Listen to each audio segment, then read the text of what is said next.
La deuxième guerre punique n'est pas sans évoquer les deux guerres mondiales du XXe siècle. Pendant tout le conflit, le monde entier, le monde méditerranéen s'entend, garda les yeux fixés sur les armées opposées, retenant son souffle. Peu de gens en avaient clairement conscience, mais les esprits politiques voyaient qu'un ordre nouveau surgirait de cette confrontation. La question était de savoir au profit de qui se ferait la réorganisation à suivre. Faudrait-il apprendre le latin ou le punique? Cette guerre présente une autre caractéristique plus originale encore, la personnalisation. Elle s'incarna d'abord en Hannibal, un des plus grands capitaines de tous les temps. Surgit ensuite Scipion, surnommé par la suite le premier Africain, lui aussi un militaire d'exception. Les historiens actuels se demandent si le Romain resta seulement un très bon élève, ou s'il a dépassé le maître. Quoi qu'il en soit, ce fut cette guerre qui les mit tous deux en valeur. Si cette conflagration a éclaté, c'est évidemment pour un faisceau de raisons. Il est inutile de revenir ici sur les motifs habituels, vus plus haut, qui combinaient l'économie, butin et tribut, et la psychologie, volonté de puissance et peur. En ce qui concerne les causes qui lui furent propres, deux d'entre elles ont joué un rôle majeur. La deuxième guerre punique résulta en premier lieu du choc de deux impérialismes qui visaient l'un et l'autre à contrôler la Méditerranée occidentale. Les Romains ont affronté les Carthaginois à partir de 218 pour la même raison qui les avait conduits à affronter les Gaulois à partir de 225, pour la domination d'un territoire. Ce furent deux formes d'un hégémonisme que n'aurait pas désavoué Thucydide. Ce fut en second lieu la personnalité d'Hannibal qui mena à la guerre.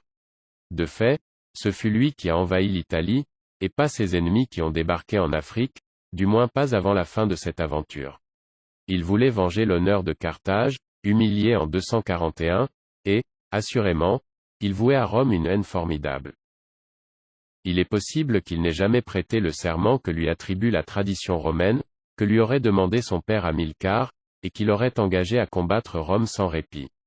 Pourtant, cette anecdote reflète bien l'esprit qui l'anima de 218 à 201.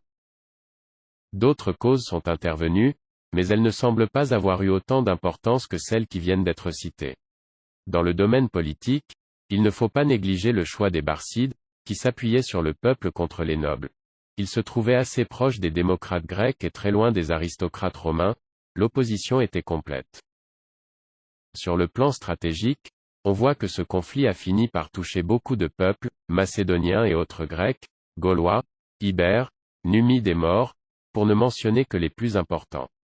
Chacun des deux acteurs de cette guerre a cherché à attirer dans son camp le plus grand nombre possible d'entre eux, en sorte que les Romains ont eu le sentiment que les Carthaginois cherchaient à les encercler, et réciproquement. Enfin, il convient de n'accorder qu'un peu d'attention à un motif économique secondaire, original, un motif qui fut plutôt un prétexte, la volonté des Marseillais de prendre la place des Puniques sur quelques marchés, notamment en Espagne. Le prétexte utilisé par les deux parties pour justifier la guerre, fut l'affaire de Sagonte. Carthaginois et Romains avaient conclu des traités. Une clause, parmi d'autres, délimitait leurs domaines d'influence respectifs dans la péninsule ibérique, tout ce qui se trouvait au sud de l'Èbre relevait des premiers, et au nord des seconds. En 219, Hannibal mit le siège devant Sagonte, Sagunto ou Murviedro, ville qui se trouve à 160 km au sud de ce fleuve et qui était peuplée d'Ibères. Il pensait qu'il était complètement dans son droit, au moins à l'égard des Romains. Mais ces derniers, peut-être en partie influencés par les Marseillais, avaient conclu un traité d'alliance avec Sagonte. Le Sénat était divisé entre un parti de la guerre, mené par les Cornelis Scipiones, et un parti de la paix, animé par les Émilies. Toutefois, les uns comme les autres ne pouvaient pas agir en contradiction avec les lois qui régissaient leur cité, et qui leur imposaient de négocier avant d'engager un conflit. Bien plus, ils firent au moins semblant de rechercher la paix. Une première ambassade se rendit à Sagonte, auprès d'Hannibal qui fut visiblement agacé par ses interlocuteurs. Et comme c'est le très patriote Tite Live qui rapporte cet échange, il est logique de lui faire confiance.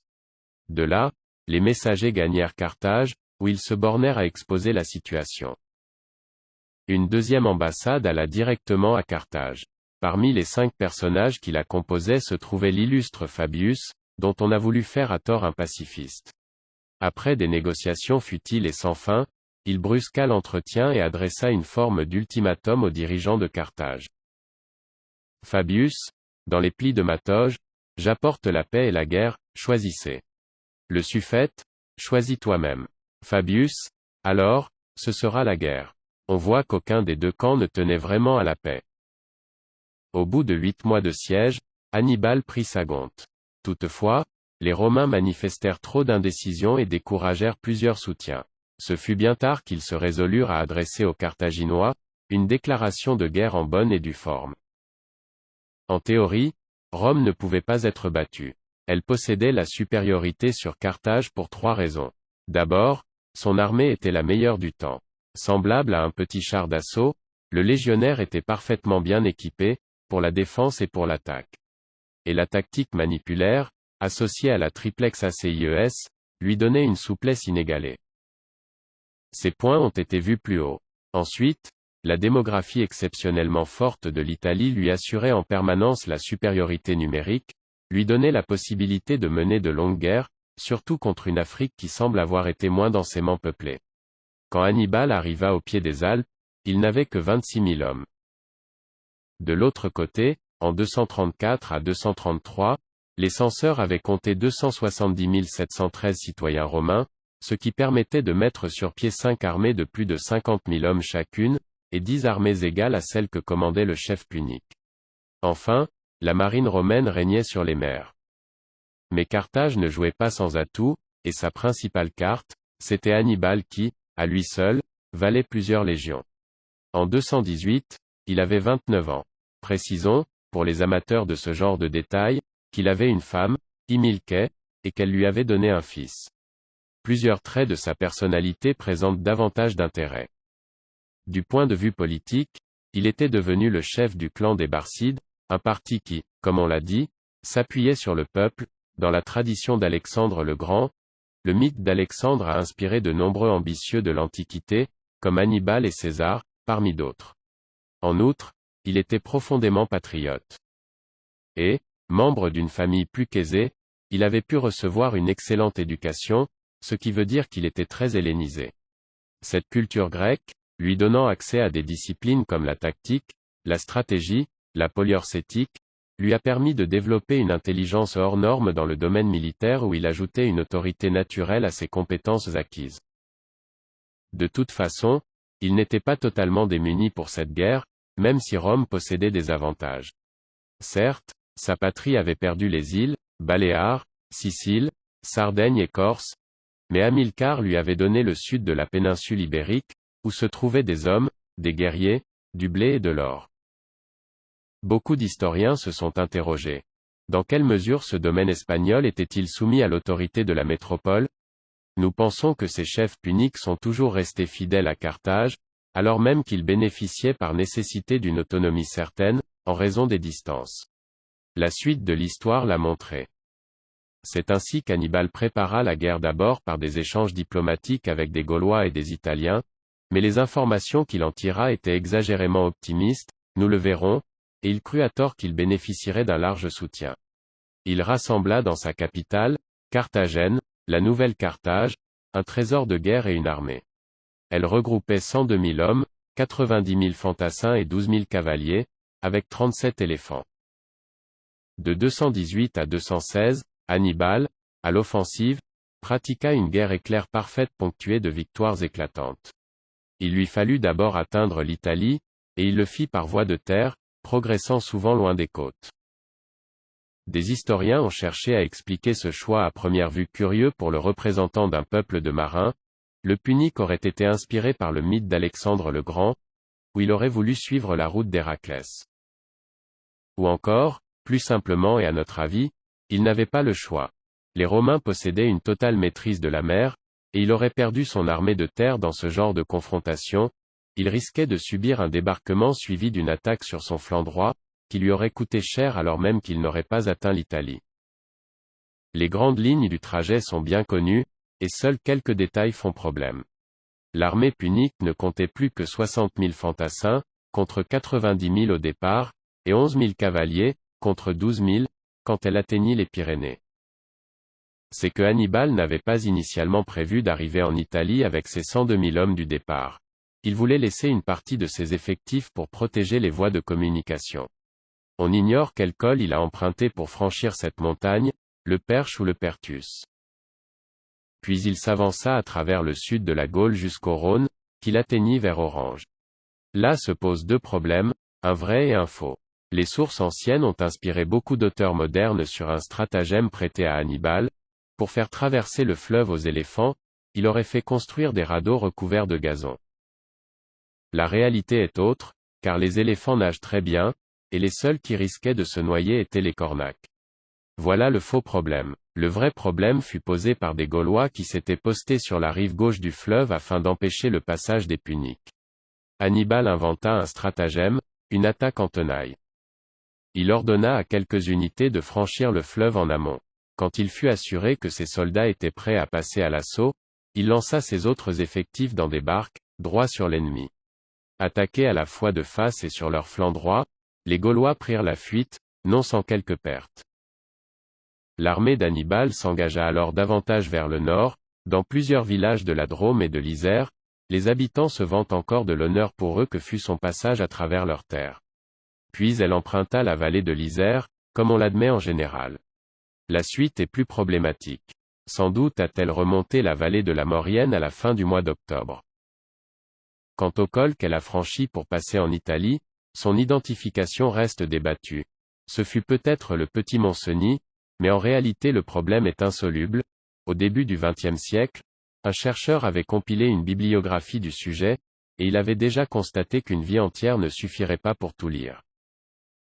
L'escalade se fit dans des conditions très dures. Les habitants tendaient des embuscades, la neige et les rochers ralentissaient la progression. Hannibal aurait utilisé du vinaigre chauffé pour faire fondre les pierres. Des chimistes que nous avons consultés, nous ont assuré qu'il faudrait d'énormes quantités de liquide pour obtenir un résultat appréciable. Et une partie des éléphants roula dans des précipices. À l'arrivée en Italie, Hannibal ne disposait plus que de 20 000 fantassins, contre 90 000 puis 60 000, 6 000 cavaliers, contre 12 000 puis 11 000, et 21 pachydermes, contre 37 au départ. Il comptait se renforcer grâce à l'apport de Gaulois et d'Italiens qui, espérait-il, se soulèveraient contre Rome à la nouvelle de son arrivée. Hélas pour lui, ces informations étaient mauvaises et les quelques rébellions qui furent constatées, ne bouleversèrent pas les équilibres. Cet échec du renseignement entraîna un échec de la stratégie. Le territoire appelé Italie dans l'Antiquité correspondait seulement à la partie péninsulaire du pays qui porte actuellement ce nom. La plaine du Pô et les îles en étaient exclues. La colonne vertébrale de ce pays, les Apennins, est une montagne jeune, ère tertiaire, proche par l'âge du Jura et des Alpes, et élevée. Elle compte 222 sommets à plus de 2000 mètres. Le pluriel s'explique par le fait que ce long massif est divisé en plusieurs segments, à savoir, du nord-ouest au sud-ouest, l'Apennin ligure, l'Apennin toscan, les Abruzzes, où se trouve le point culminant, le Como Grande dans le Gran Sasso d'Italia, à 2914 mètres, puis la partie méridionale divisée traditionnellement en trois, Apennin samnite, Apennin lucanien et Apennin calabrais, ce dernier étant constitué par des massifs isolés, Matese, Vulture, Pollino, Silla et Aspromonte. C'est une région froide et humide, avec une faune et une flore alpines, éloignée des modernes cartes postales qui sont remplies de plages et de soleil. Les Apennins isolent 4 régions plus basses. Au sud-est, les Pouilles, jadis Apulie, sont une région karstique et pauvre, qui vivait surtout de l'élevage des moutons. La prospérité et les civilisations s'étaient réfugiées dans 3 dépressions situées à l'ouest des Apennins. La Campanie, l'arrière-pays de Naples, porte un nom expressif, la Champagne. C'était une riche terre à blé, également favorable à la vigne et à l'olivier, dominée par les Apennins et menacée par le Vésuve. La prospérité rurale avait permis de développer l'artisanat, notamment de la céramique et du métal, et donc le commerce. Au centre-ouest, le Latium occupe les territoires situés entre la rive gauche du Tibre, la mer et les Apennins. De l'ouest vers l'est, il se divise en 3 zones. Une plaine, parfois marécageuse, naturellement inhabitable et économiquement inutilisable sans travaux d'assèchement. C'est là que se trouvent les célèbres marais pontins, domaines de la malaria, qui couvre environ 20 000 hectares. Vient ensuite une zone de collines en partie volcanique, les monts Albin et Cimini. Enfin, les Apennins sont divisés en monts Sabins, monts Zernick et monts de la Meta, tous à plus de 2000 mètres, ils encadrent deux vallées, vallée de la Sabine au nord et de la Tchotchara au sud. Rome, se trouve dans le Latium, sur la rive gauche du Tibre, la rive latine. Au nord, entre le Tibre, la mer, les Apennins et l'Arno, la Toscane actuelle, jadis Étrurie, était le pays des Étrusques. Elle était, comme la Campanie, une région riche, oliviers, vignes, artisanat, commerce, et en outre un pays de collines. Rome réagit très vite et en faisant le choix d'une bonne stratégie, puisqu'Hannibal tirait sa force de ses possessions ibériques, c'était là qu'il fallait frapper. L'attaque affaiblirait son potentiel militaire et elle retiendrait dans cette région, sinon le chef lui-même, au moins une partie de ses moyens. Cnéus Scipion, père du grand homme dont nous parlerons plus loin, y partit en compagnie de son frère Publius. Il s'arrêta en route, quand il apprit qu'Hannibal était déjà en Gaule, laissant son parent poursuivre sa route et prendre possession de Tarragone, où fut installé un quartier général romain provisoire.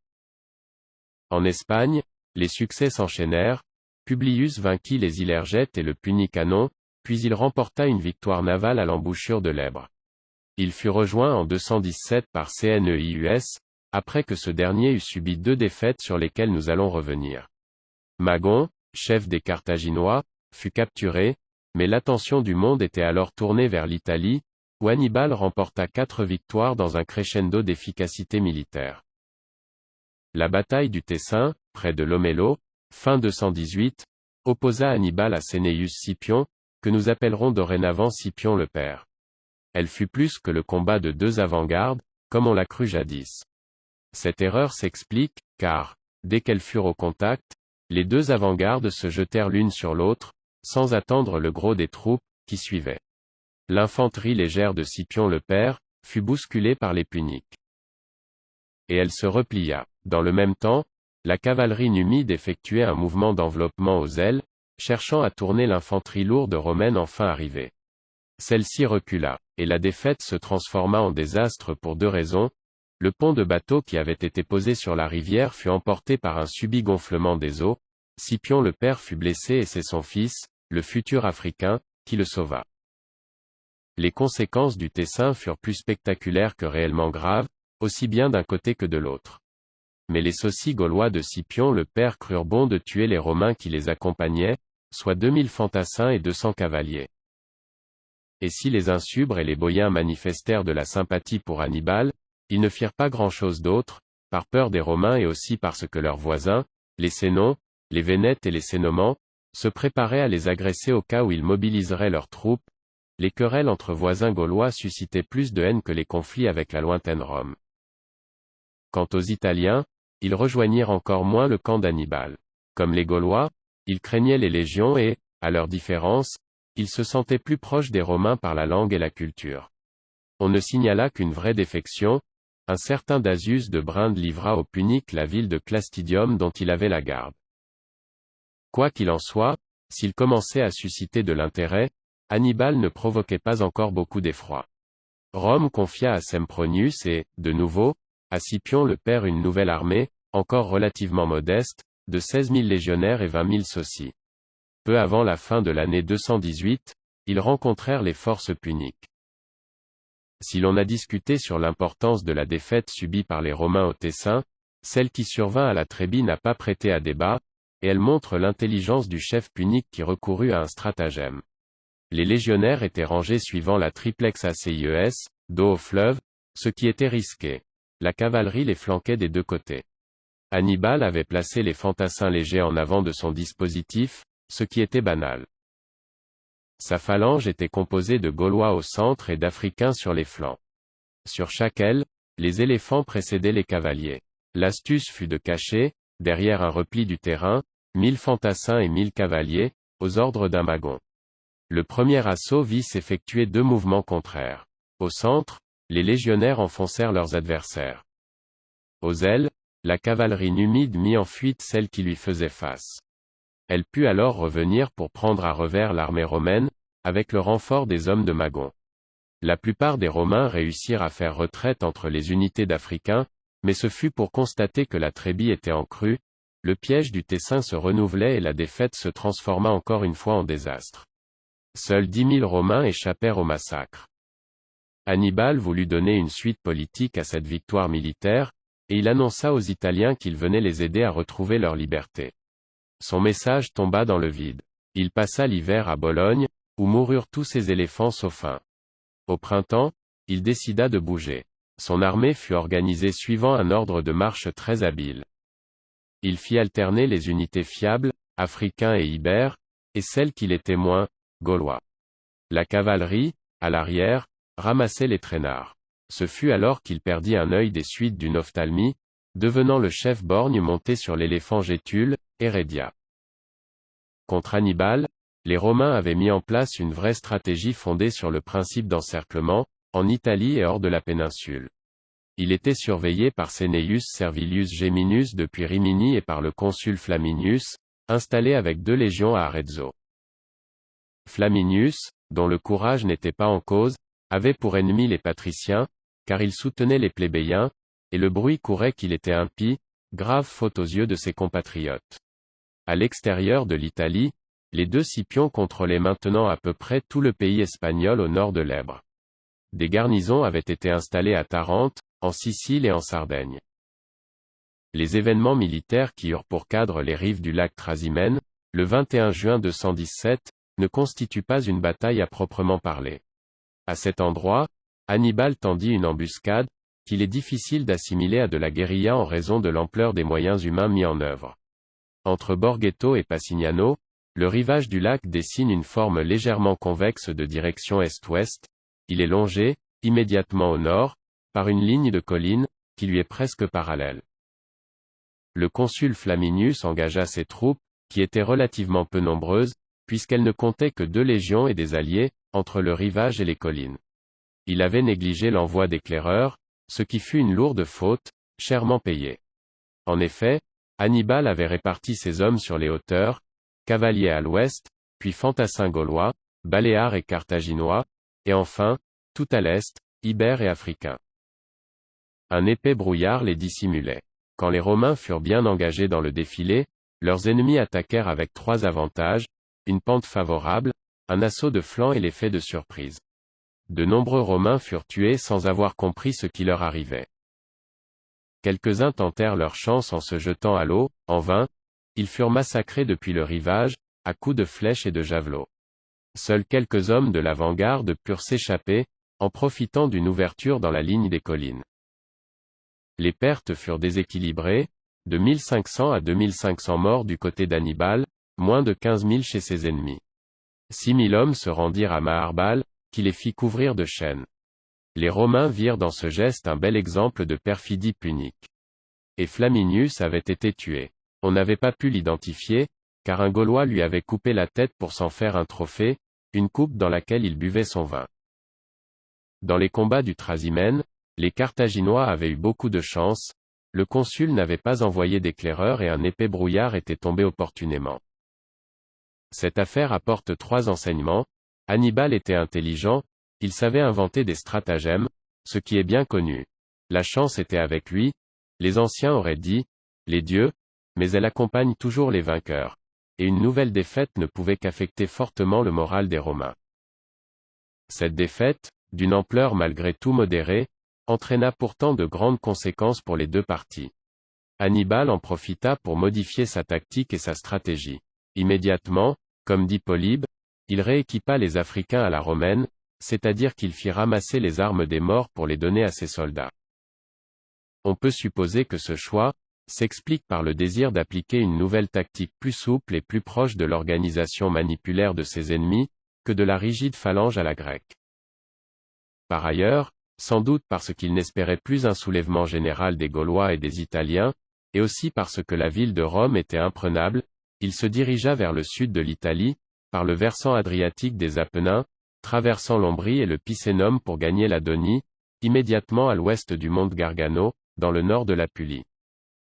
Au début de cette marche, Maharbal vainquit encore 4000 Romains aux ordres de Centenius, à la bataille des marais de Plestia, au nord-ouest de Folignano, en Ombrie. En revanche, Hannibal dut renoncer au siège de Spolète, parce qu'il n'avait pas les moyens de mettre en œuvre une poliorcétique efficace. En août, il fit piller l'Apulie, le Samnium et la Campanie. Durant cet épisode, il inventa encore 2 stratagèmes. Il ordonna à ses fourrageurs d'épargner un domaine appartenant au commandant de l'armée romaine, pour faire croire qu'il trahissait les siens. Puis, encerclé dans un défilé, il attendit la nuit pour lancer à l'assaut de l'ennemi un commando de 2000 bœufs portant des lampes attachées aux cornes. Il profita ensuite de la panique créée par cette attaque insolite pour s'enfuir. Finalement, il hiverna en Donie, à Géronium, ou Gérunium. Dans ces conditions, les vaincus avaient intérêt à améliorer leur performance. Et ils surent tirer les leçons de leurs échecs, sur le plan tactique, stratégique et divin. Dès le début de juillet, le commandement suprême fut modifié. Il passa à un dictateur, personnage qui portait un titre alors très honorifique, ce fut Quintus Fabius Maximus, qui était déjà impérator, général victorieux, pour avoir écrasé des Ligures. Ce Fabius était un conservateur, un homme très pieux, et il bénéficiait d'une bonne réputation auprès des soldats, qui le disaient économe de leur sang. Fabius fit plus et mieux, en inventant une contre-tactique susceptible d'annuler l'avantage d'Hannibal, puisque celui-ci l'emportait toujours en bataille rangée grâce à ses stratagèmes. Il fallait renoncer à ce type de rencontre et utiliser contre lui d'autres stratagèmes. Concrètement, il demanda à ses hommes de pratiquer la guérilla. C'était la première fois que les Romains se battaient de la sorte, mais il était évident qu'ils n'avaient pas le choix. Cette tactique paraissant repousser à plus tard l'inévitable bataille décisive, Fabius y gagna le surnom de cunctator, temporisateur. Pour le recours au stratagème, ce fut plus délicat. En partant d'Homère, Brisy a montré que l'Antiquité a connu 2 sortes de guerriers, celui qui pratique le combat face à face, Ajax, Achille, et celui qui invente des ruses, l'homme aux 1000 tours, Ulysse. Or ce deuxième type était haï et méprisé par les Romains. Il s'opposait totalement à leurs valeurs, Ono, Fides, Virtus, etc. Pour leur faire admettre ce nécessaire et douloureux changement, et parce qu'ils visaient les hommes les plus pieux du monde, comme ils se définissaient eux-mêmes, Fabius le temporisateur recourut à une habileté qui relevait de la religion. Il fit bâtir un temple en l'honneur d'une divinité dont personne n'avait jamais entendu parler, l'intelligence. Dorénavant, tout stratagème serait acte de piété et de génie à la fois s'il était inventé par un Romain. Pratiqué par un ennemi, à l'opposé, il prouverait sa perfidie, perversion généreusement attribuée aux Puniques, comme on sait. Fabius fut appelé à Rome pour y célébrer un sacrifice. Son second, il portait le titre de Magister Equitum, commandant de la cavalerie, s'appelait Minucius. Il profita de l'absence de son supérieur et attaqua des soldats puniques, qu'il vainquit. Informés de ce premier succès, les membres des comices lui donnèrent une promotion, ils en firent l'égal de Fabius, et il se crut l'égal d'Hannibal. Il provoqua une deuxième rencontre, mais, cette fois, il était en passe de subir un grave échec quand le retour inopiné de Fabius le sauva. Le Punique dut faire retraite et il fut victime d'une embuscade tendue par ce même temporisateur près de Casilinum.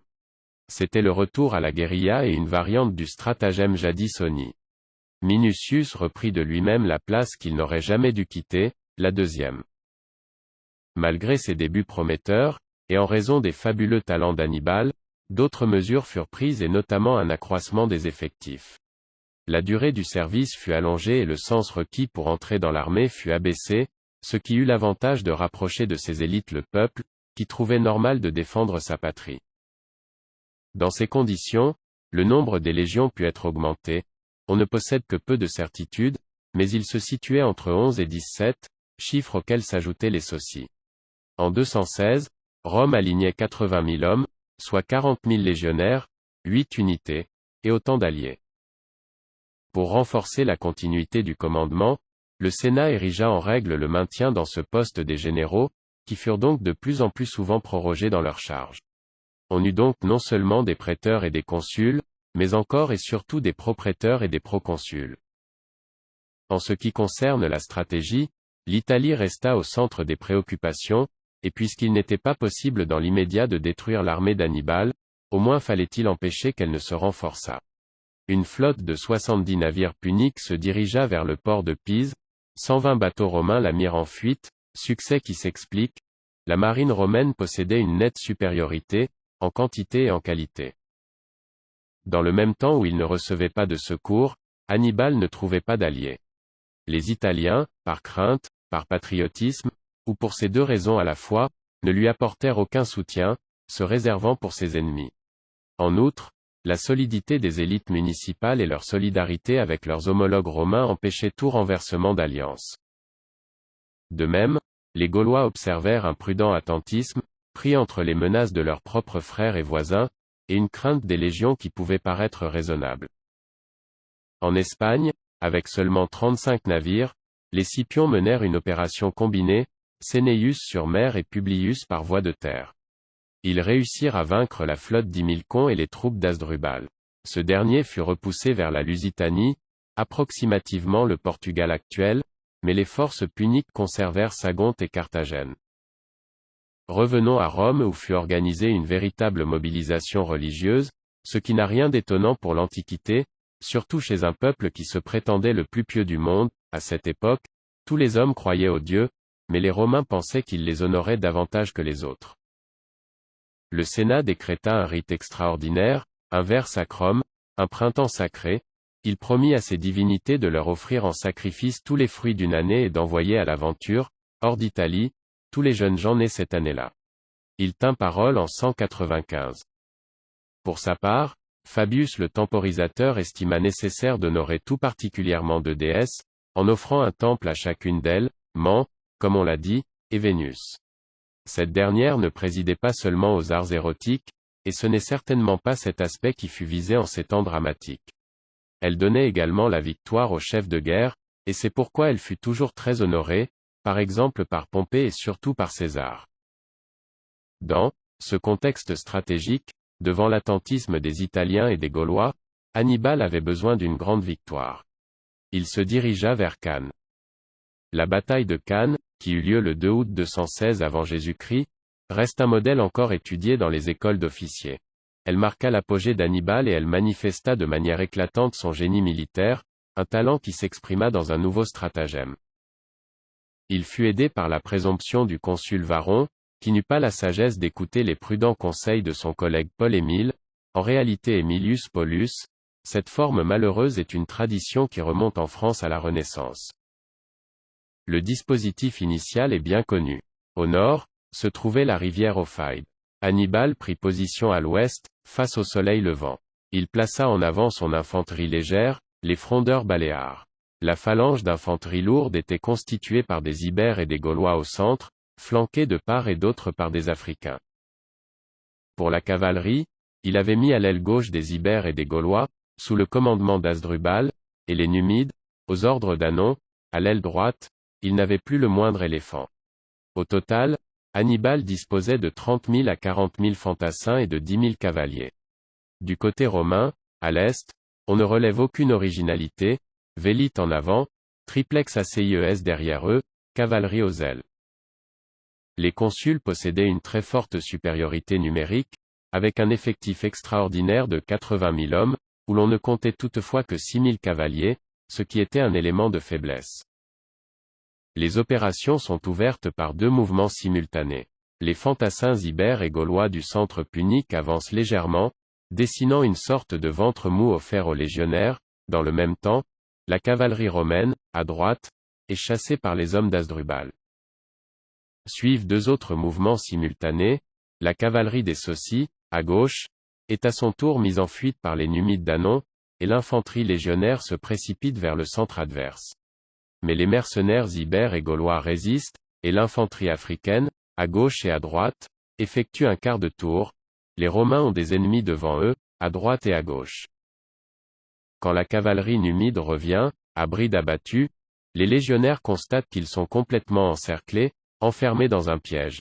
Ils ont des ennemis de tous les côtés, aucune issue possible. Le massacre peut commencer. Le bilan de la bataille de Cannes est sans appel, et il ne souffre pas de comparaison avec le Trasimène. Hannibal ne compta que 5700 morts dans son camp. Du côté des Romains, les pertes furent terribles, 45 000 tués, dont le consul Aemilius, et 20 000 prisonniers. Toutefois, 15 000 hommes, avec le consul Varron, réussirent à s'échapper. On dit que Magon rapporta à Carthage 3 maudits d'anneaux d'or, soit environ 3 mètres, enlevés aux doigts des chevaliers tués au combat. C'est sans doute excessif. Les conséquences de la bataille de Cannes ne furent pas négligeables, d'un côté comme de l'autre, du point de vue de la réorganisation, ce fut l'après-Trasimène en plus grand. Sur le plan politique, la réaction du Sénat romain, empreinte de courage et de sang-froid, fit l'admiration de tous, jusque dans sa sévérité, et l'union sacrée se réalisa sans peine. La Haute Assemblée en tira un prestige durable, pendant des siècles, elle perdura sous l'Empire, alors que les comices s'éteignirent. Elle remercia Varron de ne pas avoir désespéré de la République, et comme quelques personnages parlaient de quitter l'Italie, Scipion le fils sortit son glaive et menaça de tuer quiconque tenterait de déserter. Elle décida que les captifs ne seraient pas rachetés et que les soldats qui s'étaient échappés, quitteraient l'Italie pour n'y revenir qu'une fois qu'ils auraient obtenu leur pardon, en prouvant leur courage dans des opérations extérieures. De toute façon, il ne fallait pas se montrer trop pessimiste. Fabius le temporisateur veillait. Dans le domaine militaire, les effectifs et les navires furent l'objet de soins particuliers, les Romains ne corrigeaient pas leurs faiblesses, mais ils renforçaient leurs points forts. Ils créèrent 6 nouvelles légions, 30 000 hommes, une 7e fut constituée avec des marins et 8 000 esclaves furent affranchis à condition qu'ils s'engageassent comme soldats. Le plus difficile était de financer de nouveaux navires.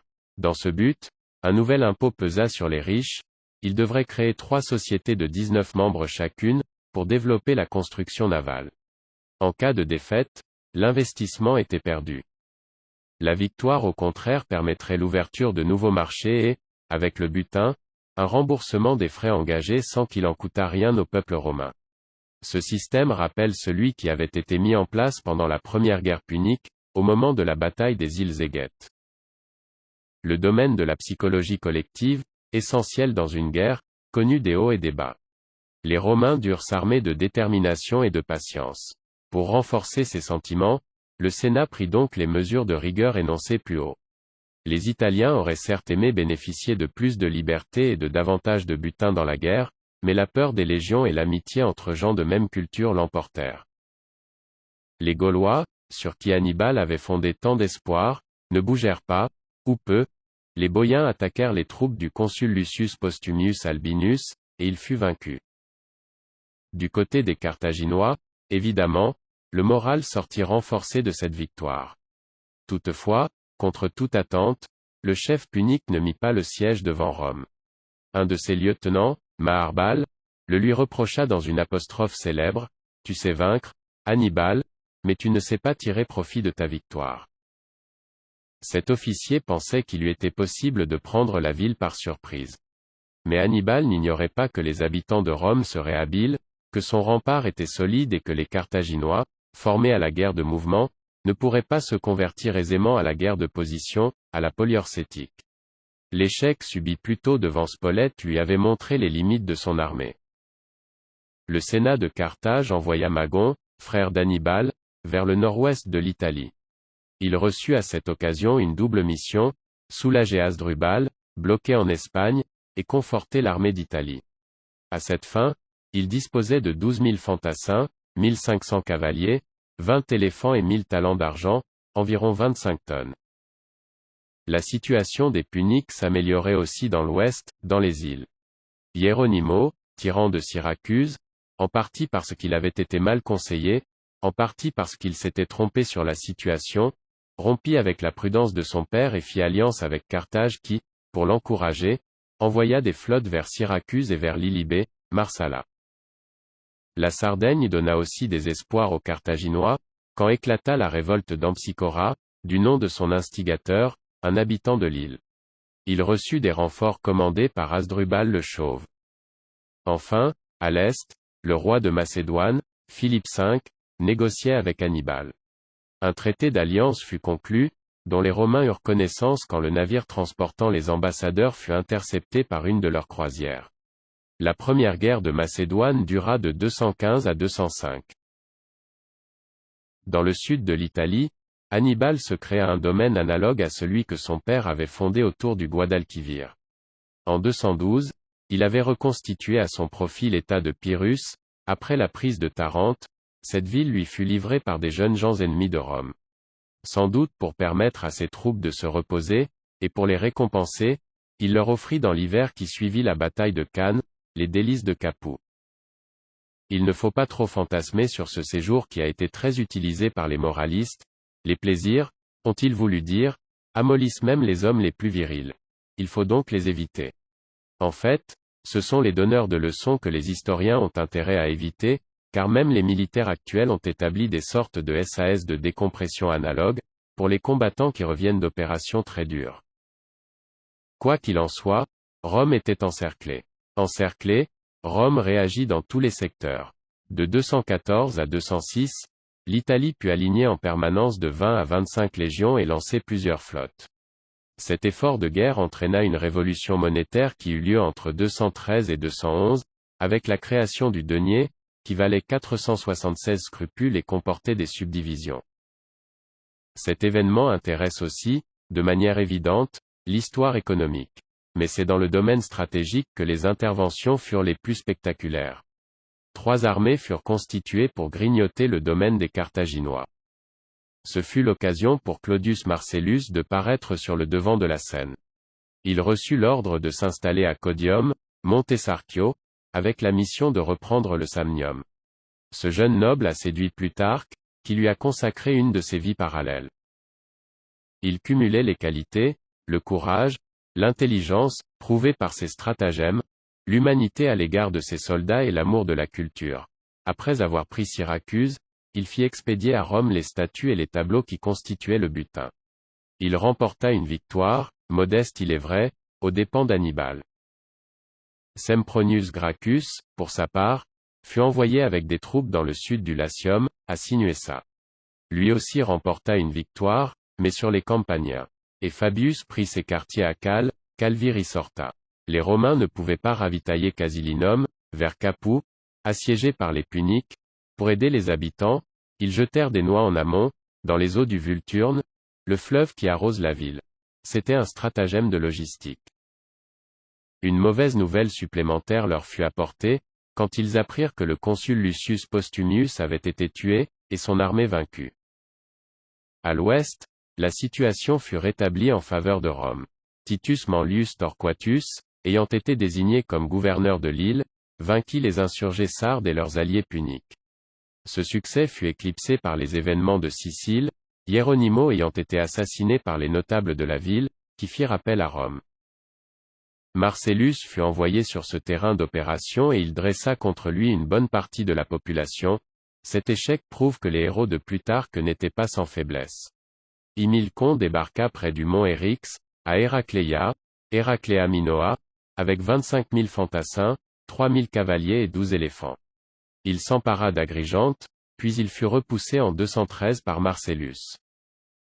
Le grand exploit du Romain, en cette même année 213, eut pour théâtre Syracuse, qui l'assiégea. La ville bénéficiait de l'aide d'un grand savant, l'illustre Archimède, qui sut rendre plus performantes ses balistes. Il aurait inventé pour l'occasion, des miroirs capables d'incendier les navires ennemis et une grue pour les soulever et les briser, en les laissant tomber de haut. Des scientifiques que nous avons consultés ont avoué un grand respect pour le principe d'Archimède, et un tout aussi grand scepticisme quant à l'existence de ces machines. Des scientifiques que nous avons consultés ont avoué un grand respect pour le principe d'Archimède, et un tout aussi grand scepticisme quant à l'existence de ces machines. Marcellus multiplia les stratagèmes et il mit au point des sambucs. Le mot désigne la harpe, et par métaphore, une échelle au sommet de laquelle se trouvait une plateforme. Elle facilitait l'escalade d'un mur. Carthage envoya Bomilcar avec 155 navires afin de secourir les assiégés. Mais, voyant les bateaux romains, il prit la fuite sans rien tenter. Les légionnaires réussirent d'abord à prendre pied dans le quartier des Épipoles. Marcellus avait recouru à un stratagème, preuve de son intelligence, comme on l'a dit, et pas du tout d'une perfidie romaine qu'aucun texte ne rapporte. Ayant appris que les Syracusains célébraient la fête d'Artémis par des beuveries, il attendit qu'ils soient tous ivres pour donner l'assaut. puis le site de l'Eurial se rendit. Ensuite, l'île d'Ortygie dut être prise par la force, et enfin l'Achradine capitula. En 211, les Romains avaient gagné et Marcellus reçut les honneurs de l'ovation. Archimède était mort d'étourderie. Le général romain avait ordonné qu'on l'épargnât. Un soldat lui demanda son identité et le tua, quand le savant le rabroua et lui ordonna de ne pas le déranger.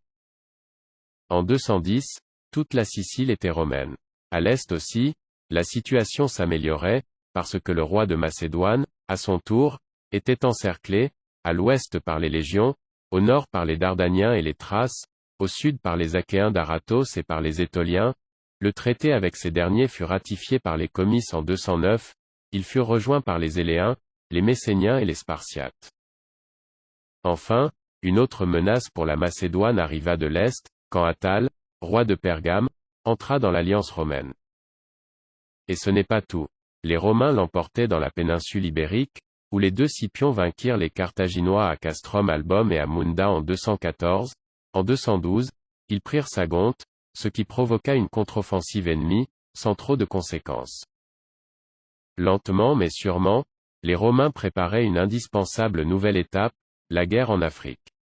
Ils firent alliance avec Syphax, roi des Massaciles, les Maures occidentaux, contre Carthage. Mais leur nouvel ami fut vaincu par Gaïa, roi des Massiles, les Maures orientaux.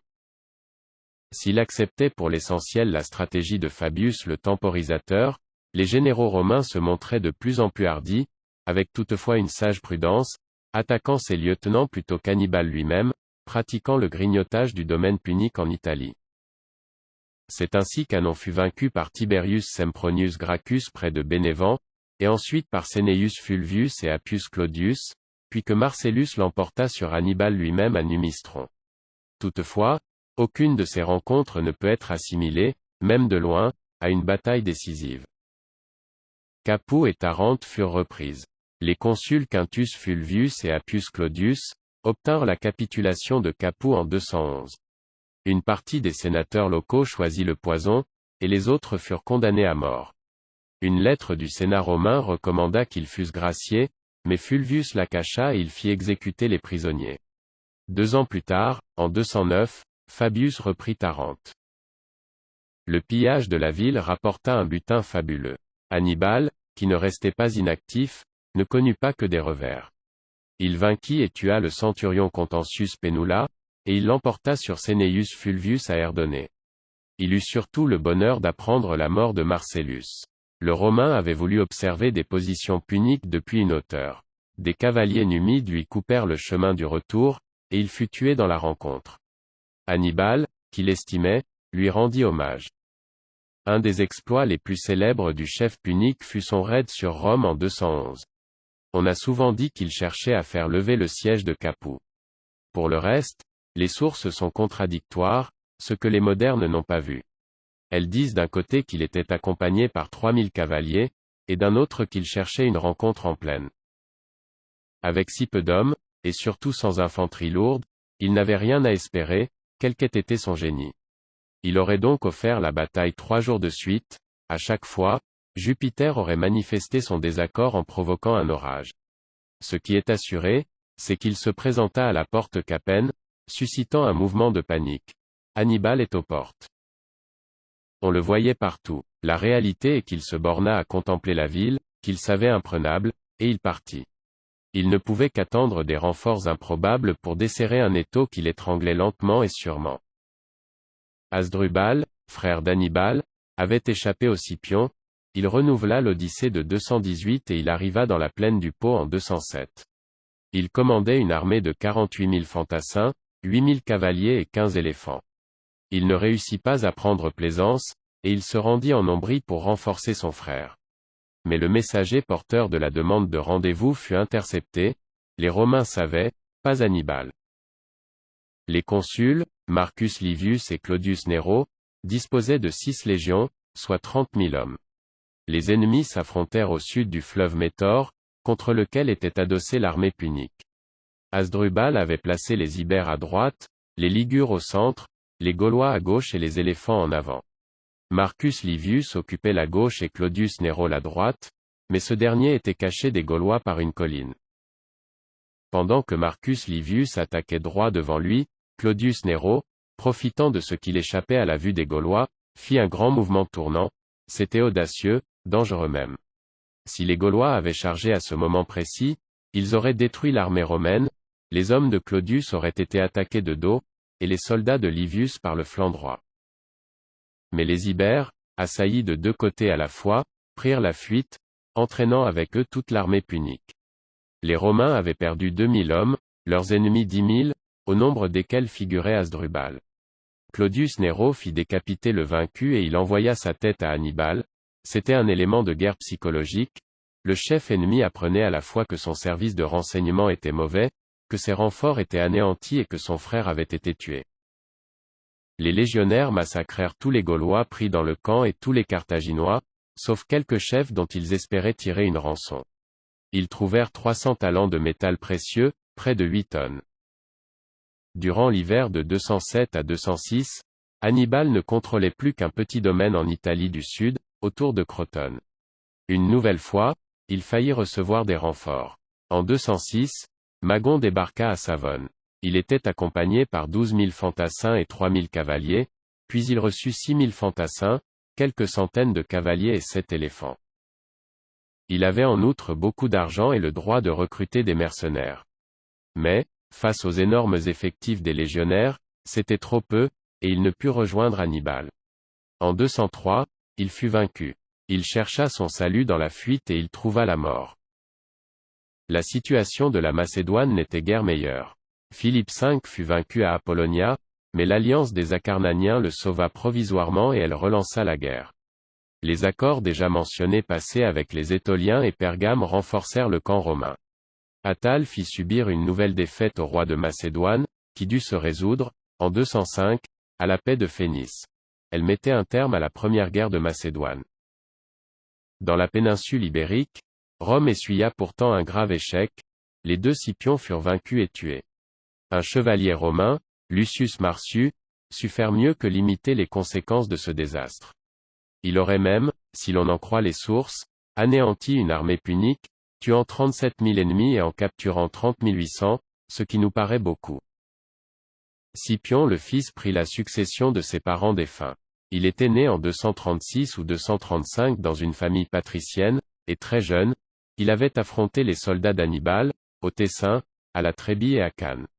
Doux pour les autres et dur pour lui-même, il était cultivé, c'est-à-dire hellénisé, intelligent, courageux et ambitieux. Il plaisait à tous, au Sénat, au peuple de Rome et à ses soldats, ne suscitant que les inévitables jalousies, médiocres au demeurant.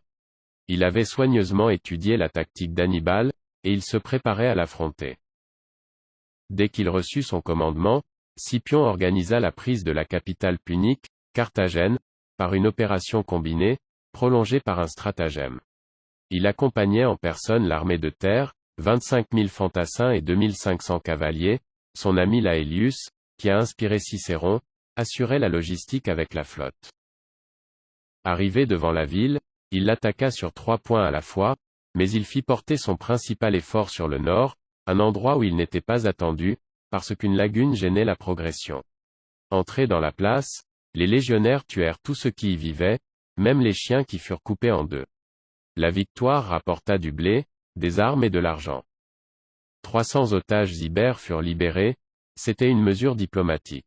Le général chercha à rencontrer 3 rois, Édicon, Mandonius et Indibilis. Il vit que ce dernier n'aimait pas les Romains. Scipion attaqua ensuite le gros de l'armée ennemie, qu'il rencontra à Bécula, Baïlène, où capitula le général français Dupont, bien des siècles plus tard. Hasdrubal avait occupé une terrasse, ce qui lui donnait l'avantage de la position. Il avait prévu de placer banalement son infanterie légère devant l'infanterie lourde, divisée en 2 ailes et un centre. De manière tout aussi banale, Scipion avait mis les Vélites devant les 3 lignes de légionnaires. L'astuce fut de ne pas laisser à Hasdrubal le temps de disposer toutes ses unités sur le terrain. Les Vélites reçurent l'ordre d'escalader la pente sans délai, ils bousculèrent les Carthaginois, cependant que les légionnaires attaquaient les ailes des ennemis par un mouvement en tenaille. Hasdrubal préféra faire retraite, il perdait la position mais il sauvait son armée. Puis Scipion marcha sur Ilipa, peut-être Alcalá del Rio. Magon, autre frère d'Hannibal, rassembla tous les hommes qu'il put trouver. Pour cette bataille, qui eut lieu en 206, Scipion innova de deux manières, par le recours à un stratagème et par un dispositif en cohorte. Chaque matin, le Carthaginois offrait la bataille. Scipion mettait ses troupes en place de plus en plus tard, et quand il décida d'attaquer, ce fut tôt le matin, pour bénéficier d'un effet de surprise, élément de guerre psychologique. Il avait réparti ses hommes en cohortes, groupements de 3 manipules ou 6 centuries, isolées les unes des autres pour conserver le plus possible de souplesse. Il mit ses vélites devant son dispositif et la cavalerie aux ailes. Dans le corps de bataille, il plaça les Ibères au centre, et il les flanqua par des légionnaires. Magon, en hâte, mit les Africains au centre, les Ibères à droite et à gauche, pour qu'ils n'aient pas à affronter leurs frères, les éléphants en avant et la cavalerie aux deux ailes.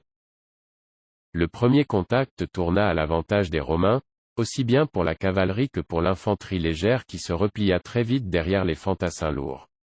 Puis tous les Romains attaquèrent presque ensemble, le centre marquant un léger retard, les ailes progressant plus vite. C'était, inversé, la tactique de Cannes. Scipion se conduisait comme un très bon élève d'Hannibal, et il remporta la victoire. Il perdit 800 soldats, Magon 15 000.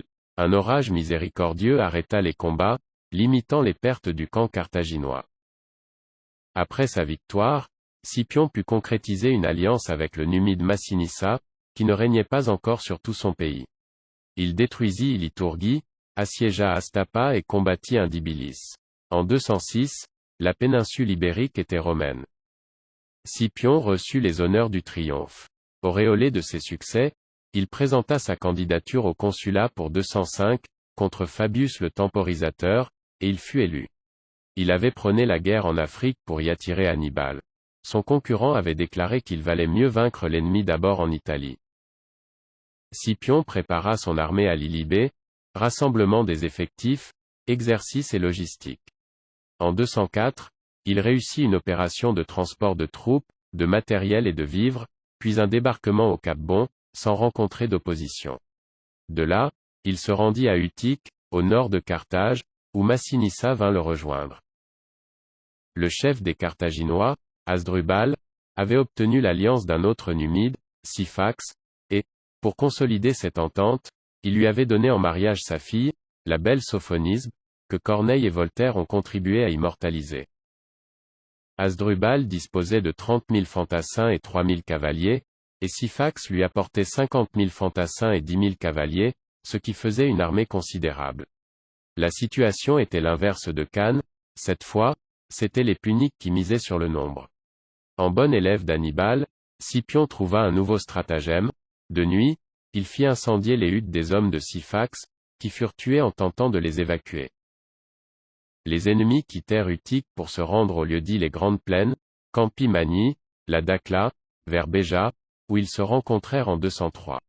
Le dispositif initial ne présentait aucune originalité. Du côté punique, l'infanterie africaine, libyenne, formait une phalange précédée par les Celtibères. La cavalerie de Carthage était placée à droite, et les numides de Syphax à gauche. Du côté romain, la triplex ACIES était encadrée par les cavaliers italiens à droite et Massinissa à gauche. De cette façon, les numides ne devaient pas s'affronter. Scipion innova une fois de plus. En un premier temps, il lança simultanément ses cavaliers et sa première ligne, les Astas. De l'autre côté, seuls les hommes de Syphax s'étaient avancés. Très rapidement, les unités puniques reculèrent. À ce moment, elles furent prises dans un étau, les Astas les bloquaient de face, les cavaliers, les princes et les trières les attaquaient sur les côtés. Scipion avait remporté une nouvelle victoire. Ici prit place une histoire très connue et très romantique, qui intéresse aussi la diplomatie en temps de guerre. Dès qu'il vit Sophonisbe, l'épouse carthaginoise de Syphax, qui venait d'être fait prisonnier, Massinissa en tomba follement amoureux, et pendant que son mari couvert de chaînes prenait le chemin de Rome, il lui proposa de l'épouser. Craignant pour la solidité de l'alliance numide, Scipion condamna fermement cette idylle. Ayant tout pesé, Massinissa envoya à la dame, comme cadeau de noces, une coupe de poison. Elle le but d'un trait. Rassuré sur la situation politique et militaire, Scipion se dirigea vers Tunis où se trouvait une forteresse, dont il s'empara sans difficulté. Le Sénat de Carthage jugea alors qu'il était indispensable de rappeler Hannibal, qui quitta l'Italie, vint en Afrique et se dirigea vers Zama. Le site de cette rencontre, après de nombreuses discussions, semble pouvoir être fixé à Jama, près du Kef. Face à face, Scipion et Hannibal, les deux plus grands capitaines de l'époque, savaient que ce serait une bataille décisive. Hannibal envoya 3 espions dans le camp romain. Ils furent identifiés et arrêtés. Scipion leur fit visiter son camp et il les renvoya. C'était une opération de guerre psychologique. L'ordonnancement des installations prouvait une grande maîtrise dans l'art de la guerre, et la libération des prisonniers n'était possible que par une solide assurance sur l'issue des combats. Scipion savait qu'il était le plus fort. Hannibal proposa des négociations et les deux hommes se trouvèrent face à face. Il acceptait la perte de la péninsule ibérique, déjà aux mains des Romains, il refusait le tribut et il demandait une déclaration affirmant une double responsabilité, des Carthaginois et des Romains, dans le déclenchement de la guerre, c'était quelque peu injuste. Scipion refusa poliment. La bataille eut lieu en 202, sans doute le 29 octobre. Hannibal avait à sa disposition 50 000 hommes, avec peu de cavaliers, pour l'essentiel les Numides du successeur de Syphax, Vermina, et 80 éléphants. Il organisa un dispositif sur 4 lignes, en vue d'une attaque frontale, il mit les éléphants à l'avant, derrière eux les mercenaires celtes, ligures et morts, puis les puniques et les macédoniens, et enfin les vétérans, carthaginois et italiens. Les cavaliers étaient rares, carthaginois à droite, numides à gauche. Le camp de bataille était placé juste derrière les troupes. Une fois de plus, Scipion innova en organisant son dispositif initial. Les 3 rangs de légionnaires furent mis en colonne, avec des couloirs entre eux, pour y laisser passer les pachydermes. Pour masquer cette organisation, les espaces de la première ligne furent comblés par les vélites. Les cavaliers de la Aelius étaient à gauche, de Massinissa à droite, et le camp de bataille à l'arrière, comme il était normal. Scipion ne disposait que de 25 000 hommes, mais avec 2 avantages.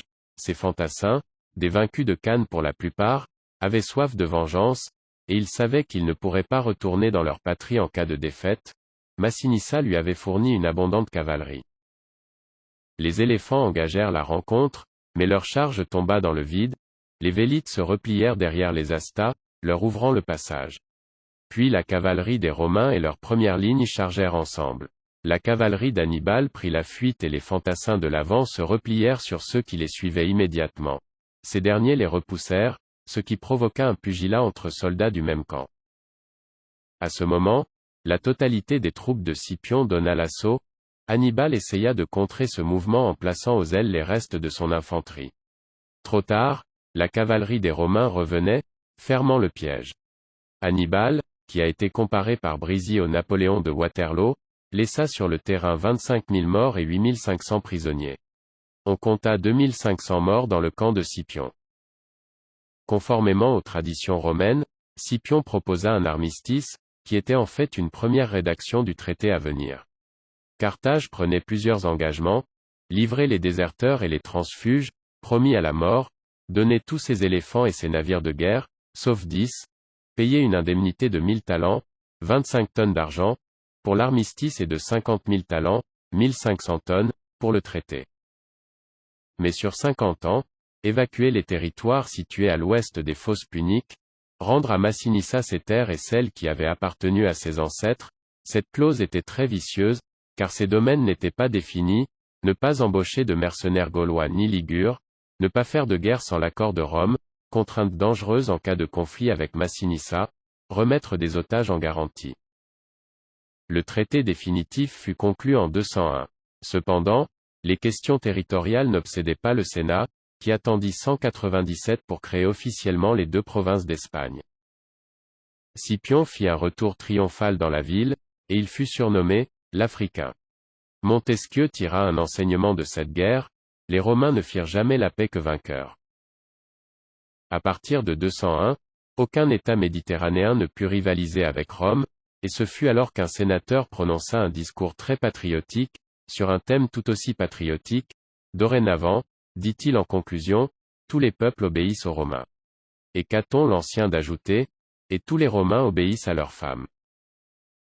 Entre 264 et 201 avant Jésus-Christ, l'équilibre des pays riverains de la Méditerranée a changé.